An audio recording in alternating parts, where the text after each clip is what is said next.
Bonjour ou bonsoir, j'espère que vous allez bien.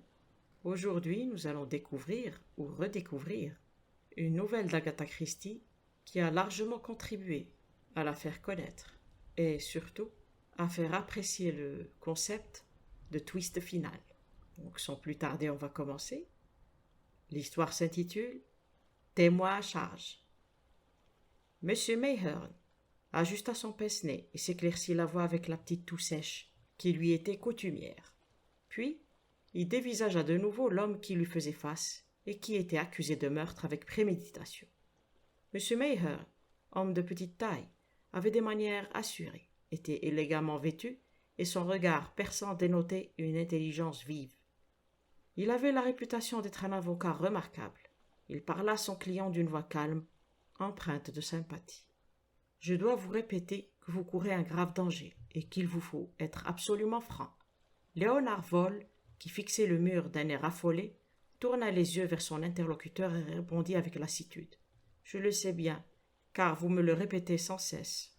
Mais je ne réalise pas encore que je suis accusé d'assassinat, et d'assassinat dans des conditions si affreuses. » Mayhearn était peu émotif. Il toussota encore, ôta son lorgnon, l'essuya avec soin, le replaça sur son nez et répondit.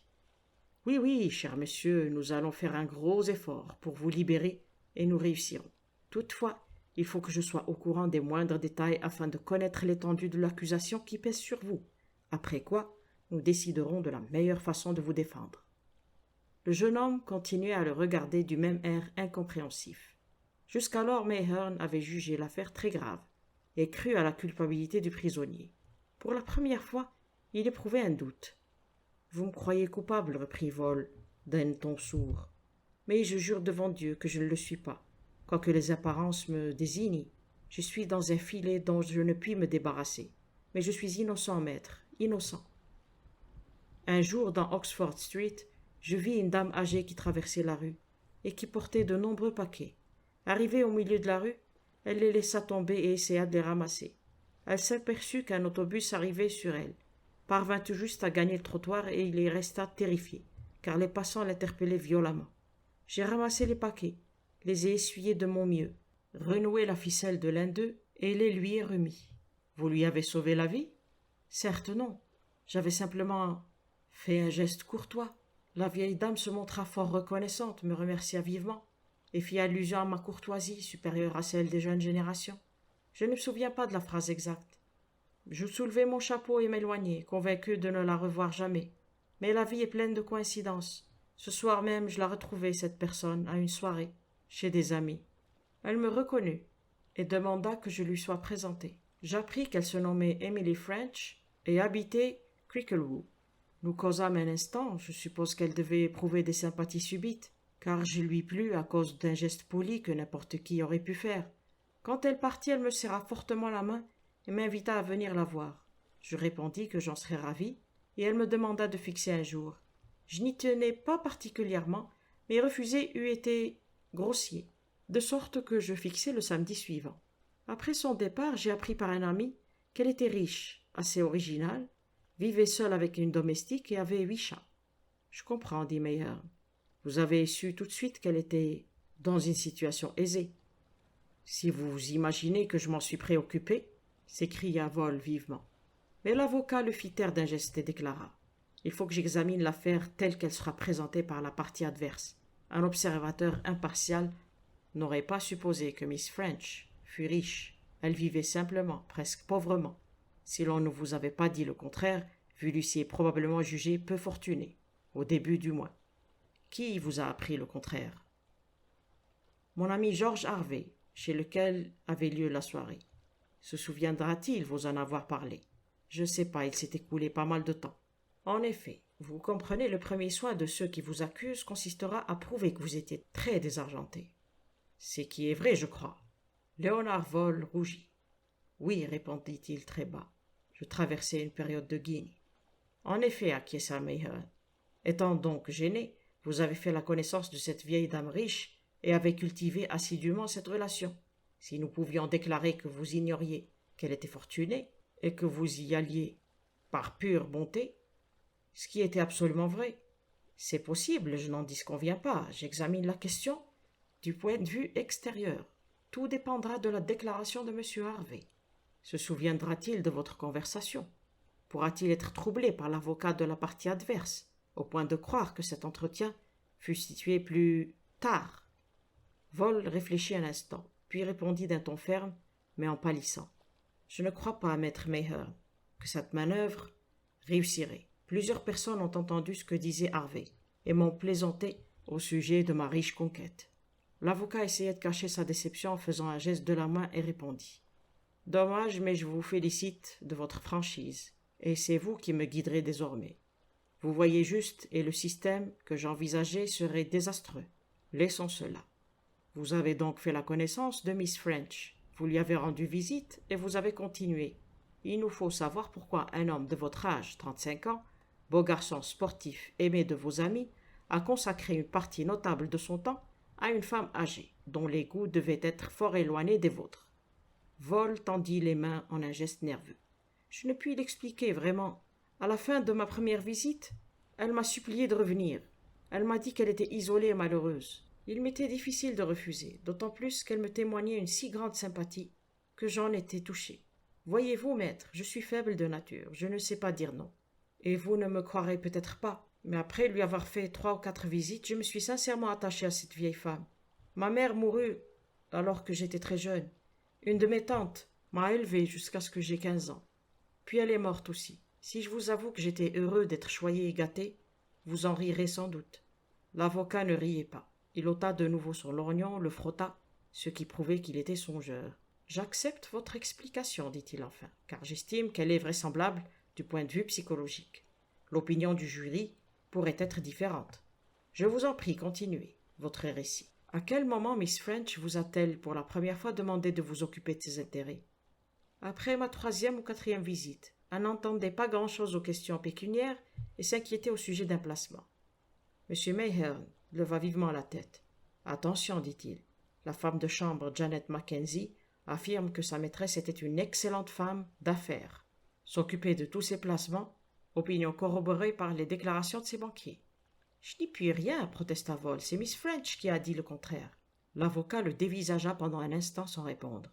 Bien qu'il n'eût pas l'intention de le dire, sa conviction en l'innocence de son client s'affirmait, car il connaissait la mentalité des femmes âgées et pouvait aisément croire que Miss French, subjuguée par ce beau garçon, avait cherché un prétexte pour l'attirer chez elle. Or, aucun n'était meilleur qu'une incompétence au sujet de transactions bancaires, car elle n'ignorait pas que tout homme est flatté d'être jugé infaillible. Peut-être même avait-elle souhaité faire comprendre à Vol qu'elle était riche. Toutes ces réflexions se présentèrent rapidement à l'esprit de l'avocat. Mais il n'en laissa rien paraître et demanda. « Alors, sur sa demande, vous vous êtes occupé de ses affaires d'intérêt? »« Oui. »« Je vais vous poser une question importante et il est nécessaire que vous répondiez franchement. Vous étiez financièrement gêné et vous aviez la haute main sur la fortune d'une vieille dame qui, de son propre aveu, n'y entendait pas grand-chose. En avez-vous jamais profité pour détourner à votre bénéfice les valeurs qui vous étaient confiées? Attendez un instant avant de répondre, car 2 lignes de conduite s'offrent à nous. D'une part, nous pouvons faire état de votre probité pendant que vous vous occupiez des affaires de Miss French, en insistant sur le fait que vous n'aviez pas besoin de commettre un crime pour obtenir des sommes que vous pouviez vous procurer beaucoup plus facilement.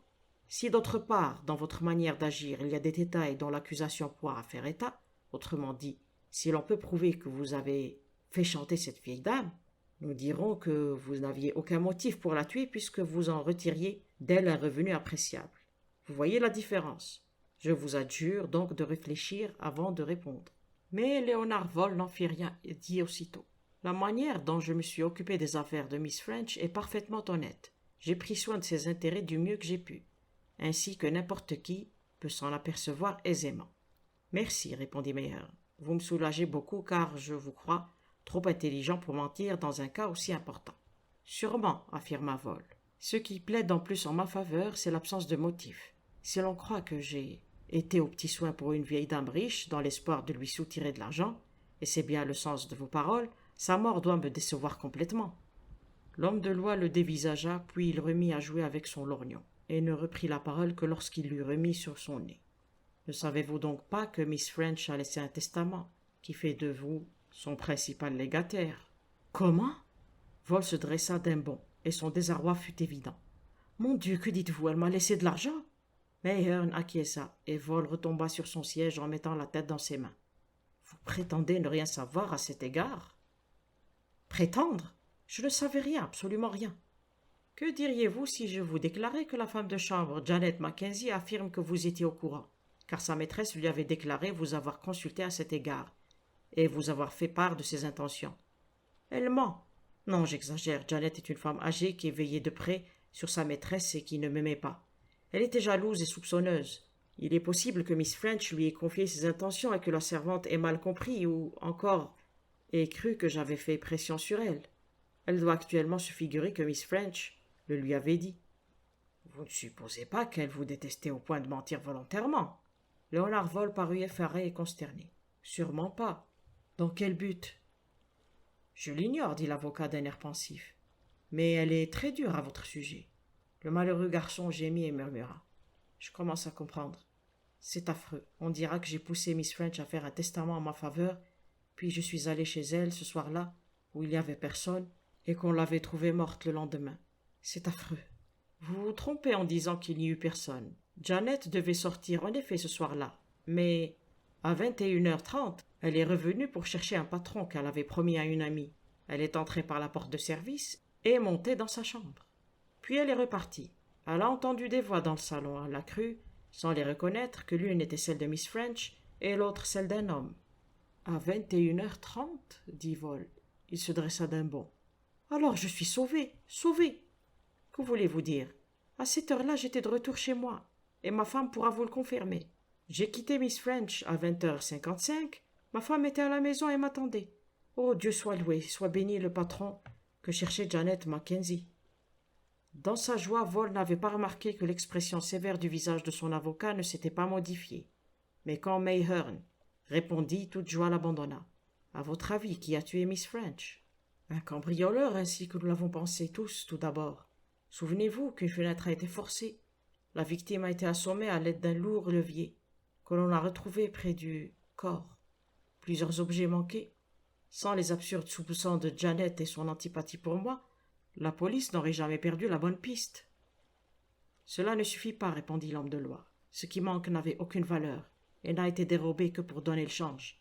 Les empreintes laissées sur les fenêtres ne sont pas du tout probantes. Réfléchissez. Vous dites ne plus vous être trouvé dans la maison à 21h30. Qui donc était l'homme que Janet a entendu parler à Miss French dans le petit salon? Elle n'eut certainement pas à causer amicalement avec un cambrioleur. Non, répondit Vol. Il semblait surpris, découragé. Cependant, ajouta-t-il avec plus de force, cela m'exonère, j'avais un alibi. Il faut que vous voyiez tout de suite Romaine, ma femme. Certes, reconnut Mayhearn. Ce serait déjà fait si elle n'avait pas été absente lors de votre arrestation. J'ai téléphoné à Scotland Yard, il paraît qu'elle rentre ce soir. J'irai la voir dès que je quitterai mon cabinet. Une expression de soulagement éclaira le visage de Vol, qui répondit. Oui, Romaine vous renseignera. Grand Dieu, j'ai de la chance. Excusez ma question. Êtes-vous très épris de votre femme? Je crois bien. Et elle vous aime beaucoup? Elle m'est très dévouée et ferait n'importe quoi pour moi. Il s'exprimait avec force, mais son avocat était moins enthousiasmé. Est-ce que le témoignage d'une épouse dévouée serait écouté? Il demanda. En rentrant chez vous, avez-vous rencontré quelqu'un dans la rue? Personne que je connaisse, et d'ailleurs, j'ai fait une partie du trajet en autobus. Le conducteur se souviendra peut-être. Maître Mayhearn secoua la tête d'un air dubitatif. Donc, dit-il, personne ne peut confirmer le témoignage de votre femme. Non, mais ce n'est pas nécessaire, il me semble. Je l'espère, répondit l'avocat. Encore un mot. Miss French savait-elle que vous étiez marié? Oh oui. Pourtant, vous ne lui avez jamais présenté votre femme. Pourquoi? Pour la première fois, Vol hésita à répondre. Je ne sais pas trop. Vous rendez-vous compte que Janet Mackenzie déclare que sa maîtresse vous croyait célibataire et espérait vous épouser par la suite? Vol se mit à rire. C'est absurde, il y avait 40 ans de différence entre nous. Cela arrive, répondit le juriste d'un ton sec. Votre femme n'a donc jamais vu Miss French? Non. La voix était à nouveau contrainte. Vous me permettez de vous dire que je comprends mal votre attitude à cet égard. Vol rougit, hésita, puis dit enfin. Je vais vous parler franchement. Ainsi que vous le savez, j'étais à court d'argent. J'espérais que Miss French pourrait m'en prêter un peu. Elle avait de l'affection pour moi, mais elle ne s'intéressait pas aux difficultés d'un jeune ménage. J'avais découvert qu'elle supposait que le mien n'était pas heureux et que nous vivions séparés. Or, j'avais besoin d'une certaine somme pour Romaine. Je n'ai rien dit à la vieille dame, à qui j'ai laissé croire ce qu'elle voulait. Elle disait que j'étais son fils adoptif, et il n'a jamais été question de mariage. Ce doit être une imagination de Janet. Est-ce tout? Oui, absolument tout. Vol avait-il hésité en prononçant ces mots? L'avocat se le demandait. Il se leva et tendit la main en disant « Au revoir, monsieur ». Puis en regardant le visage hagard du jeune homme, il ajouta, poussé par une impulsion « Je crois à votre innocence, en dépit de tous les faits qui semblent vous accuser. J'espère l'approuver et vous soutiendrai fortement. » Vol lui sourit et dit « Vous constaterez que mon alibi est solide. » Il ne parut pas s'apercevoir que l'avocat ne répondait pas. Ce dernier reprit. Tout dépend du témoignage de Janet Mackenzie. Ce qui est clair, c'est qu'elle vous déteste. Je ne vois pas la raison de sa haine. Maintenant, voyons Madame Vol, pensa Mayhearn en sortant. Il était très ennuyé de la tournure que prenait l'affaire. Le ménage Vol habitait une vilaine petite maison proche de la pelouse de Paddington. Mayhearn s'y rendit. En réponse à son coup de sonnette, une grosse femme mal vêtue vint ouvrir. Madame Vol est-elle de retour? Oui, depuis une demi-heure, mais je ne sais pas si vous pouvez la voir. Si vous voulez lui donner ma carte, je suis certain qu'elle me recevra. La femme lui jeta un regard dubitatif, s'essuya les mains sur son tablier et prit la carte. Puis elle ferma la porte au nez du visiteur. Toutefois, son attitude s'était quelque peu modifiée quand elle reparut en disant « Veuillez entrer ». Elle l'introduisit dans un minuscule salon et Mayhearn, qui regardait un dessin accroché au mur, sursauta en apercevant une grande femme pâle qui était entrée si doucement qu'il ne l'avait pas entendue. « Maître Mayhearn, vous êtes l'avocat de mon mari, n'est-ce pas? C'est lui qui vous envoie, veuillez vous asseoir. » Avant qu'elle ait parlé, il ne s'était pas rendu compte qu'elle n'était pas anglaise. En la dévisageant, il remarqua ses pommettes saillantes et la teinte foncée de ses cheveux. C'était une étrange femme, très calme, d'un calme presque inquiétant. Dès le début, Mayhearn eut l'impression de se trouver en face d'un cas mystérieux auquel il ne comprenait rien. « Chère madame, commença-t-il, il ne faut pas vous laisser abattre. » Puis il s'arrêta court. Il paraissait tellement évident qu'elle n'avait pas la moindre intention de perdre courage et rester maîtresse de ses nerfs. « Voulez-vous me mettre au courant ?» dit-elle. « Il me faut tout savoir. Ne cherchez pas à me ménager, car je veux connaître le pire. » Elle hésita, puis répéta d'une voix plus sourde, avec une énergie qui déconcerta l'homme de loi. « Je veux savoir le pire. » Mayhearn lui raconta son entrevue avec Léonard Vol. Elle l'écouta attentivement, en hochant la tête de temps à autre. « Je comprends, dit-elle enfin. Il veut que j'affirme que ce soir-là, il est rentré à 9h20. C'est bien exact, interrogea vivement l'avocat. Là n'est pas la question, répliqua-t-elle froidement. Si je le dis, sera-t-il acquitté? Me croira-t-on?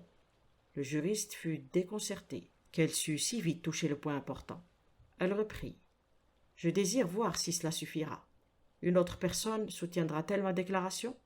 Elle parlait d'un ton si vibrant que Mayhearn eut une vague inquiétude. Il répondit comme à regret. Jusqu'à présent, il n'y a personne. Je vois, dit-elle. Puis elle ne fit pas un mouvement pendant 1 ou 2 minutes, tandis qu'un petit sourire se jouait sur ses lèvres. L'inquiétude de l'avocat allait croissant. Madame, murmura-t-il, je sais ce que vous éprouvez. Croyez-vous, répliqua-t-elle. Je me le demande. Dans un cas pareil, dans un cas de ce genre, j'ai l'intention de me débrouiller seule. Mayhearn la regarda avec stupeur. Chère madame, vous êtes désemparée. Votre grande affection pour votre mari. Plaît-il? La sécheresse du ton fit sursauter l'avocat. Il répéta d'une voix hésitante. Votre grande affection pour votre mari? Romaine inclina doucement la tête et l'étrange sourire s'accentua. Vous a-t-il dit que je lui étais dévouée? Ah oui, je comprends qu'il l'ait dit. Que les hommes sont bêtes. Bêtes! Elle se leva brusquement, et toute émotion intense que le juriste avait devinée depuis un instant parut concentrée dans sa voix. « Je le hais !» déclara-t-elle. « Je le hais et je désire le voir pendre et mourir. » Mayhearn recula devant la fureur qui émanait de ses yeux étincelants. Elle s'avança d'un pas et reprit. Peut-être ce spectacle me sera-t-il offert si je vous disais que ce fameux soir, il n'est pas rentré à 9h20, mais à 10h30. Il vous a dit qu'il ignorait qu'on lui avait légué de l'argent?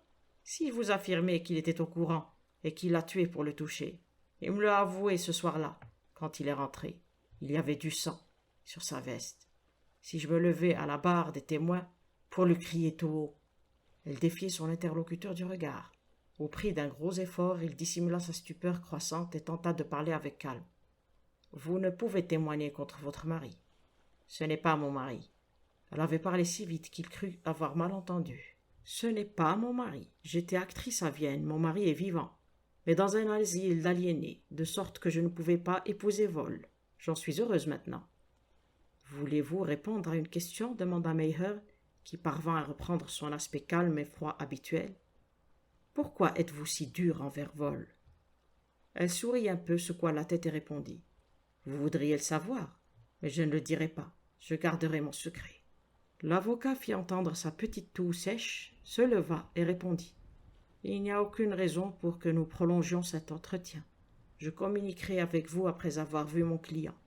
Romaine s'approcha de lui et plongea le regard de ses beaux yeux noirs dans ceux de son adversaire. Dites-moi, quand vous êtes arrivé ici, vous supposiez sincèrement qu'il était innocent? Oui. Vous n'êtes qu'un pauvre petit bonhomme, répondit-elle en ricanant. Et je le crois encore. Bonsoir, madame.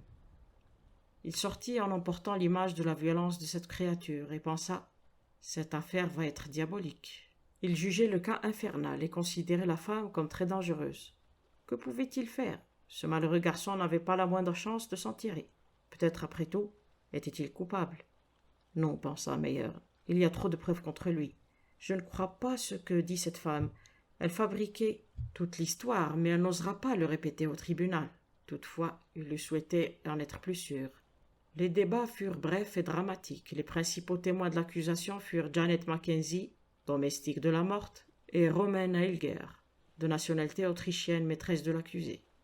Maître Mayhern écouta le terrible récit que fit celle-ci et qui était semblable à ce qu'elle lui avait dit. Mayhern concentrait ses efforts sur un seul point. Convaincu que Vol disait la vérité et avait quitté la maison de la victime à 21h, quel était l'homme que Janet entendit parler à Miss French à la demi. Le seul espoir paraissait être un neveu de la vieille demoiselle, de réputation peu brillante, et qu'il avait autrefois souvent cajolé et menacé pour en obtenir de l'argent. Mayhern avait appris que Janet Mackenzie était fort attachée à ce garçon et n'avait jamais cessé de le recommander à Miss French. Il pouvait s'être rendu chez sa tante après le départ de Vol, car on ne l'avait pas vu aux endroits qu'il fréquentait d'ordinaire. D'autre part, les enquêtes de l'homme de loi furent négatives. Nul n'avait vu Léonard rentrer chez lui ou sortir de chez Miss French. Personne ne vit non plus un autre homme dans le voisinage. La veille du procès, maître Mayhern reçut une lettre qui devait entraîner ses pensées dans une nouvelle direction. Elle lui parvint au courrier de l'après-midi, mal écrite sur du papier tout ordinaire, enfermée dans une enveloppe sale où le timbre était collé de travers. Le juriste la relut 2 fois avant de comprendre le sens. « Cher monsieur, vous êtes le type avocat qui s'occupe du malheureux. Si vous voulez que cette sale fille peinte soit connue pour ce qu'elle est, ainsi que son tas de mensonges, venez au 16 de Shorehams Stepney ce soir.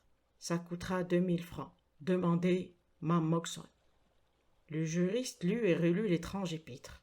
Ce pouvait évidemment être une attrape, mais en réfléchissant, il fut convaincu qu'elle était sincère et qu'il y avait là une dernière planche de salut pour le prisonnier.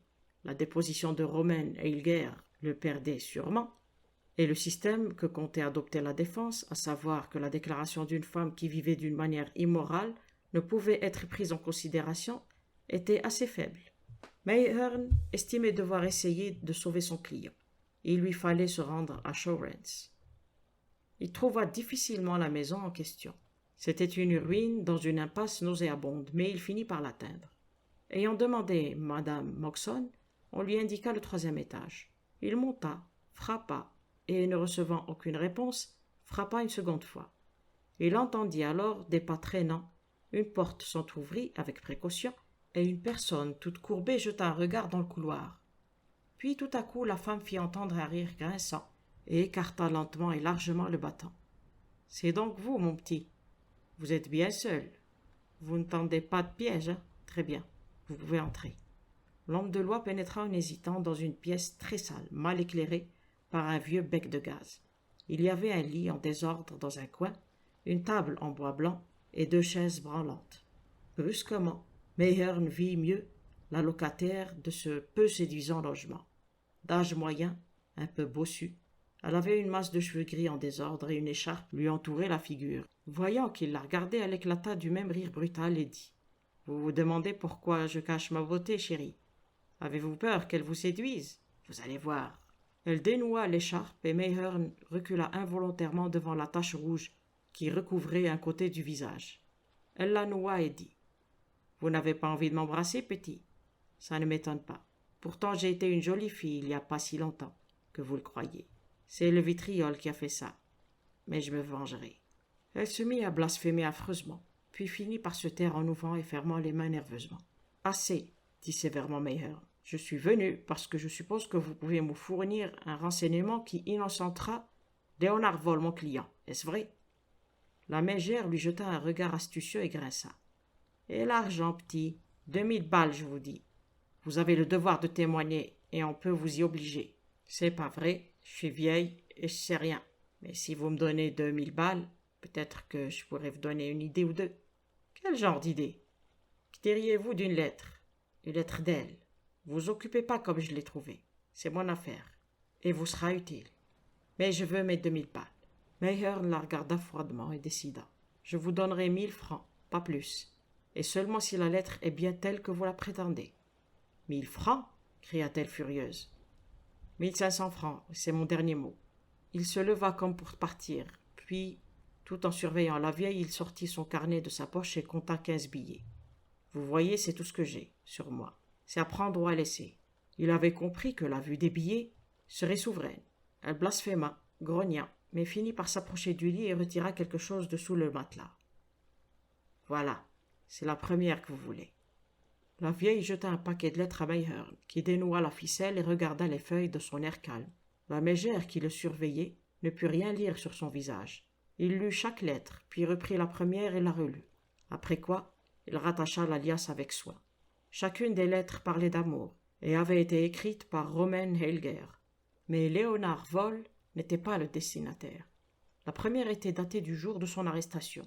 « Je vous ai dit, vrai? C'est pas chéri, » dit la vieille en pleurnichant. « Ces papiers la feront condamner. » L'homme de loi mit le paquet dans sa poche et demanda. « Comment vous êtes-vous procuré cette correspondance? »« Je peux pas le dire, » ricana-t-elle. « Mais je sais encore autre chose. Au tribunal, j'ai entendu ce qui dit la traînée. Tâchez donc de savoir où elle était à 22h30, alors qu'elle prétendait être chez elle. Demandez au cinéma de la rue du Lion. On se souviendra de cette belle femme, qu'elle soit maudite. »« Quel est l'homme auquel elle écrivait » interrogea Mayhearn. « La lettre n'indique que son prénom. » La vieille se mit à parler d'une voix rauque et à serrer et desserrer les poings. Puis elle en porta un à sa figure et balbutia. « C'est lui qui m'a défiguré, il y a longtemps. Elle n'était alors qu'une enfant, mais elle me l'a pris, et quand j'ai voulu les punir, il m'a jeté le maudit poison à la figure. Et elle s'est mise à rire, la maudite. Il y a des années que je la guette, je la suis, que je l'épie. Mais maintenant je la tiens, elle sera punie. Dites, monsieur l'avocat, elle souffrira. » « On la condamnera sans doute à une peine de prison pour faux témoignage, » répondit Mayhearn. « Elle sera enfermée, c'est ça que je veux. Vous partez? Où est mon argent? Mon bon argent. » Mayhearn posa les billets sur la table, puis il se détourna et quitta la pièce nauséabonde. Il regarda avant de franchir le seuil et constata que la mégère caressait les billets. Sans perdre un instant, il trouva le cinéma de la rue du Lion et montra aux employés une photographie de Romain Heilger, qu'ils reconnurent aussitôt. Elle était arrivée, en compagnie d'un homme, après 22h, le fameux soir, et ils étaient demeurés jusqu'à la fin de la projection. Maître Mayhearn était satisfait. Romain Heilger avait fait une déclaration mensongère d'un bout à l'autre, poussée par la haine violente qu'elle portait à Vol. L'homme de loi se demandait s'il saurait jamais ce qui motivait cette haine. Qu'avait pu lui faire Léonard Vol? Il avait paru stupéfait quand l'avocat lui raconta son entrevue avec Romain et avait déclaré ne rien comprendre. Pourtant, maître Mayhearn jugea ensuite son indignation quelque peu forcée. Après avoir consulté sa montre en quittant le cinéma, l'avocat fit signe à un taxi en murmurant: « Il faut que je mette Sir Charles au courant immédiatement. » Le procès de Leonard Vole, accusé d'avoir assassiné Emily French, avait fait naître un vif intérêt. D'abord, le prisonnier était jeune et beau garçon, puis Roman Helger, principal témoin de l'accusation, avait eu son portrait dans plusieurs journaux, de sorte que diverses versions circulaient quant à son origine et à son passé. L'audience débuta dans le calme. Plusieurs rapports techniques furent rendus publics.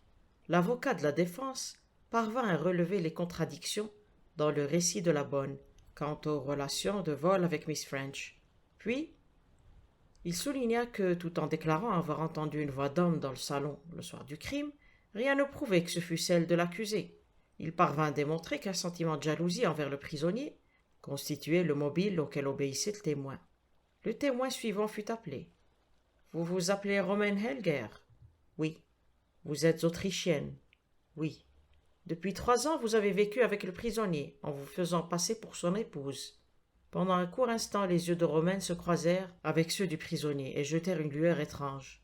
Elle répondit: « Oui. » L'interrogatoire se poursuivit et peu à peu, les détails accusateurs se précisèrent. Le soir du crime, Vole était parti en emportant une barre de fer. Il était rentré à 10h20 et avait avoué qu'il venait de tuer la vieille dame. Ses manchettes étaient tachées de sang et il les avait brûlées dans le fourneau de la cuisine. Puis, il terrorisa Romaine par des menaces de mort pour obtenir son silence. À mesure que Romaine parlait, les sentiments des juges, d'abord plutôt favorables au prisonnier, lui devenaient entièrement hostiles. Lui s'affaissait la tête basse comme un homme qui se sent perdu. On remarqua que l'avocat de Romaine lui-même cherchait à minimiser cette animosité de sa cliente, car il eût préféré la voir moins agressive. Le défenseur de Vole se dressa grave, menaçant. Il accusa la femme d'avoir menti tout au long de sa déposition. À l'heure du crime, elle n'était même pas chez elle. Elle était éprise d'un autre homme et essayait délibérément de faire condamner Vole en l'accusant d'un meurtre qu'il n'avait pas commis. Romaine nia avec une assurance tranquille. Vint ensuite l'étrange et spectaculaire dénouement, la lecture de la terrible lettre faite à haute voix, au milieu d'un silence impressionnant. « Mon Max bien-aimé, le destin nous a délivrés. Il a été arrêté pour meurtre. Oui, pour avoir assassiné une vieille dame. Lui, Léonard, qui ne ferait pas de mal à une mouche. Le pauvre imbécile. Je dirais qu'il est rentré ce soir-là couvert de sang et qu'il m'a tout avoué. Je le ferai pendre, Max, et en mourant, il comprendra que c'est Romaine qui l'a tué. Et ensuite, chérie, nous connaîtrons enfin le bonheur. » Il y eut des experts prêts à jurer que l'écriture était celle de Roman Helger. Mais ce ne fut pas nécessaire car lorsqu'on lui montra la lettre, elle s'effondra et avoua. Léonard Vole était bien rentré à 9h20, comme il l'avait dit, et elle avait inventé le reste pour le perdre. Cette fausse déposition porta un coup fatal à l'accusation. Sir Charles fit comparaître ses témoins. Vole lui-même fut interrogé et déposa avec un calme qui réduisit à néant toutes les questions des accusateurs. Ceux-ci tentèrent de se rattraper, mais sans succès. Le résumé du ministère public ne fut pas entièrement favorable à Vole, mais les jurés avaient réagi et ne tardèrent pas à déclarer: « Nous estimons que l'inculpé n'est pas coupable. » Il était libre. Le petit Mayherne se leva vivement pour aller féliciter son client et commença à frotter vivement son lorgnon. Puis il s'arrêta, car sa femme lui avait dit la veille que ce geste devenait chez lui un véritable tic. C'était curieux, car il ne s'en rendait pas compte. Cette affaire était vraiment fort intéressante, et il pensa à Roman Helger, dont la personnalité étrange avait retenu son attention. Dans sa maison de Paddington, elle lui avait donné l'impression d'être une femme énergique mais calme, tandis qu'au tribunal, elle étincela comme une fleur des tropiques. En fermant les yeux, Mayherne crut la voir pencher en avant son corps superbe, tandis qu'elle refermait et ouvrait sans cesse la main droite. Curieuse habitude probablement, mais n'avait-il pas vu récemment une autre femme avoir le même tic? L'avocat sursauta, car la mémoire lui revint brusquement. C'était la vieille mendiante de Shaw's-Rents. Mayherne, dont la tête tournait, se figea sur place. C'était impossible, absolument impossible. Pourtant, Roman Helger était actrice. Le juge s'approcha de lui par derrière et lui frappa l'épaule. « Avez-vous félicité votre client? Il s'en est tiré de justesse, venez le voir. » Mais le petit défenseur recula, car il ne souhaitait plus qu'une chose, voir Roman Helger face à face. Il n'en eut pas l'occasion tout de suite, mais dès que ce fut possible, et qu'il lui eut dit ce qu'il pensait, elle répondit. Donc vous avez deviné. Ce ne fut pas difficile pour moi, car la clarté du bec de gaz était trop faible pour que vous puissiez discerner mon maquillage. Mais pourquoi? Pourquoi? Pourquoi j'ai joué cette comédie? Il me fallait le sauver. Et le témoignage d'une femme dévouée n'eût pas suffi. Vous me l'aviez dit vous-même. Toutefois, je connais la psychologie des foules. Si mes paroles à l'audience semblaient m'être arrachées, elles me condamnaient aux yeux de la loi pour un premier faux témoignage. Mais le prisonnier bénéficierait aussitôt d'un préjugé favorable. Et le paquet de lettres, pourquoi autant? Si on n'en avait eu qu'une, la plus importante, elle eût paru fabriquée. Alors le dénommé Max n'a jamais existé, mon cher. Je persiste à croire, déclara Mayerne d'un air vexé, que nous aurions pu faire acquitter vol par une procédure normale. Je n'ai pas osé le risquer. Vous le supposiez innocent. Je comprends, murmura Mayerne. Vous, vous en étiez sûr. Vous n'y êtes pas, répliqua Romain. Moi, je savais qu'il était coupable. Fin. J'espère que l'histoire vous a plu. On se retrouve très bientôt pour une prochaine. En attendant, prenez bien soin de vous. Au revoir et merci.